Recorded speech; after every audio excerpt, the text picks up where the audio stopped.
Today we learned the former superintendents of the Athens City and Limestone County school systems, Trey Holliday and Tom Sisk, were indicted by a federal grand jury along with 4 other people.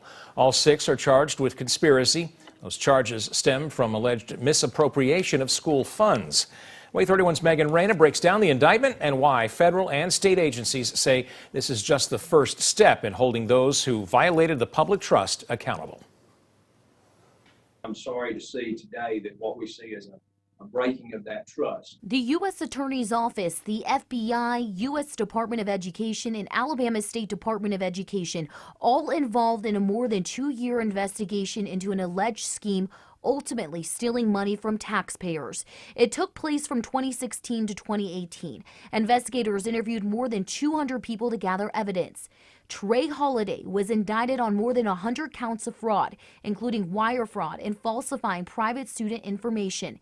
The indictment alleges he received cash payments from those involved. His wife is also facing charges. Investigators say Limestone County Superintendent Tom Sisk was brought into the scheme in July of 2016. According to federal officials, both districts were improperly paid around $7 million in state education funds during those 2 school years.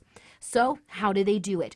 Prosecutors claim the defendants pretended to enroll full-time private school students into their online learning systems. None of these students were full-time public school students. Many of these students had never heard of Athens City Schools or had ever been to Limestone County.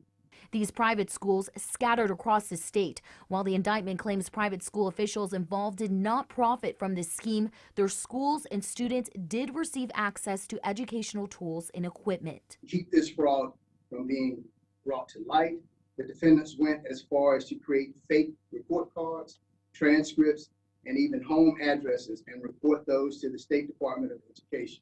The indictment claims the state did question enrollment several times, but Holliday always denied accusations, claiming students were taking a full class load through the district. An attorney for the Hollidays released a statement denying these accusations. Today is the first step in holding them accountable for their criminal actions.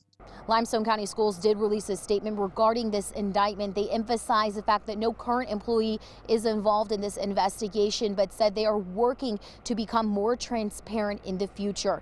Athens City Schools declined to comment. Reporting in Athens, Megan Reyna, WAY 31 News. Trey Holliday was fired from the Athens City Schools in October. He was placed on administrative leave in June of 2020 after the FBI raided his home as part of this investigation. Sisk left Limestone County Schools in September 2019 for a job in Bristol, Tennessee. He has since left that job.